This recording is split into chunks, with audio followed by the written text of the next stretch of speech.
بسم الله الرحمن الرحیم. السلام علیکم ورحمت الله وبرکاته. زما رونو خویندو، نن درته د رزق د پراخۍ دپاره یو داسې زبردست عمل ښیم.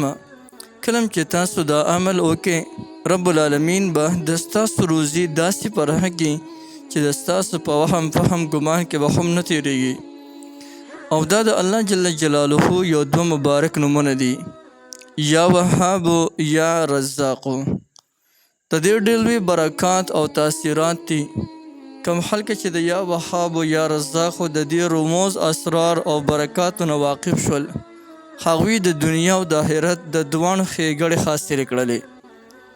وهاب هغه ذات ته ویل شي چې د هغه نه هر قسم سوال وشي نو سوالګر خالي لاس نه پرېږدي، څه نه څه وله ورکوي. او وهاب هغه ذات ته ویل شي چې هغه په ورکولو باندې ستړی کېږي نه.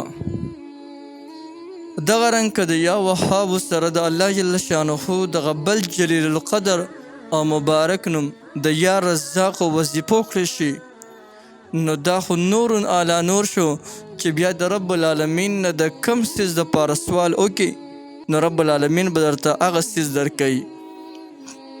یا رزاق هغه ذات ته ویلی شي چې هغه خلکو ته وقتاً په وقتاً باندې روزي رسوي. الله تعالی 18,000 مخلوقات پیدا کړي دي، او د دې 18,000 مخلوقاتو انواع او قسمونه مختلف دي.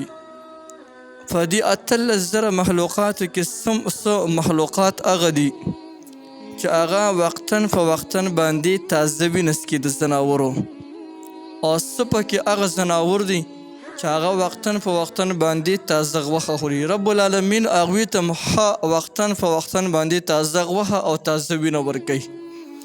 نو موږ هم د الله جل شانه یو قسم له مخلوق یو انسان په تمام مخلوقاتو کې اشرف المخلوقات الله جل جلاله پیدا کړی دی. اوس که انسان د خپل شرافت دا صادر وغورځوي او د ذلت والا صادر واغوندي، نو الله جل شانه ته دا کس انتخابي ناخوښه دی. یعنی د الله نه تمه نه کوي او د مخلوق نه تمه کوي او د خپل غریبۍ شکایت مخلوق ته کوي. د الله جل جلاله دا کس انتخابي ناخوښه وي او ډېر سخت به دي شي.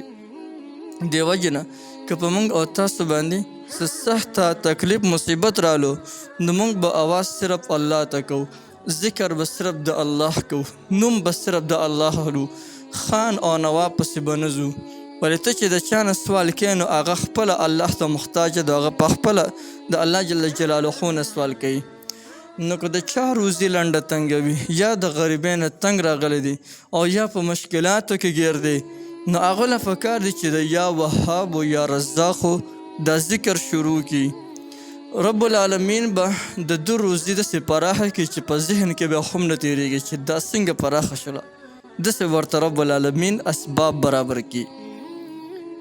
او کم ځای کې چې د یا وهاب یا رزاق د دې وظیفې ختم شروع شي، هغه ځای کې روزي په شان د باران راورېږي. په کوم یو کور کې چې د یا وهاب یا رزاق وظیفه کیږي، نو هغه کور کې د څلور واړو طرفو ته د رزق او د برکتونو بالکل باران راورېږي. نو ډېره مبارکه وظیفه ده. راځي زیات وخت نه نخلم او د دې وظیفې کولو طریقه درته ښیم، ډېره زیات اسانه ده. د دې وظیفې کولو طریقه دا ده چې په یو ځان له ځای کې به کښېنې، د ماسخوتن د لمانځه نه پس به په یو ځان له ځای کې کښېنې، د ټولو اول به 11 پیرې درود شریف په نبي علیه السلام ووایي. کو چاته ګران وي نو داسې د وایي صلی الله علیه و آله وسلم 11 پیرې ووایه. او که د مونځ والا درود ووایي ډېر زیاته بهتره ده. هغه درود شریف چې کوم موږ په دې لمانځه کې وایي، لکه اللهم صل علی محمد و علی آل محمد، دغه دا به 11 پیرې ووایي. او د هغې نه پس به 2,500 کرته یا وهاب یا رزاق ووایي، 2,500 کرته. او د هغې نه پس به رب العالمین ته لاس پورته کوي، یعنی مخکې وروسته به 11 بار هغه درود شریفې او بیا به الله جل شانه ته لاس پورته کړي او د خپل حاجت دپاره سوال وکړه. ستا څنګه حاجت دی؟ د رزق پریشاني ده، مشکلات دي، نو د هغې حاجت دپاره سوال وکړه. نو که د رزق دپاره دې سوال وکړو نو رزق به د باندې په شان د باران راورېږي او داسې به د روزي پراخه شي چې د ستاسو نسلونه به هم نشي ختمولی. خو شرط پکې دا دی چې د عمل به بیا ګورې جاري ساتي. که بیا چې زما تر د نسلونو پورې د روزي پراخی نو د عمل بیا جاري ساتي، یعنی روزانه به کوي. که داسې چاته ګرانه نو هغه له پکار دی چې د هر فرض مانځه نه پس د 5 واړه وخته مونځ په پابندۍ سره کوي او د هر فرض مانځه نه پس 4.5 کرته یا وهابو یا رزاقو وظیفه دی کوي. انشاءالله چې په لږ ورځو کې دننه به رب العالمین د 2 روزي داسې پراخه کې په شان د باران پرې راورېږي او ډېرې لږې ورځې به لا تېرې نه وي چې د فتوحاتو دروازې به رب العالمین په 2 کلو کې مشکلات مصیبتونه به رب العالمین ختم کړي. نو یو ډېره زبردسته وظیفه مې درته وښوله او 2 طریقې مې درته وښولې د دې وظیفې کولو. نو که کومه طریقه چاته اسانه بالکل په هغې طریقې سره یې کولی شئ، خو چې کله دا وظیفه کوئ نو په ذهن کې د خپل حاجت حاضر ساته چې یا الله زما دغه پلانکې حاجت دی او دا حاجت راله پوره کړي. او بیا چې کله دعا هم کوې نو په دعا کې د خپل حاجت نومواله انشاءالله امید دره به دي چې په لږو ورځو کې دننه به الله جل جلاله د ستا حاجتونه پوره کړي، روزي به دې پراخه کړي.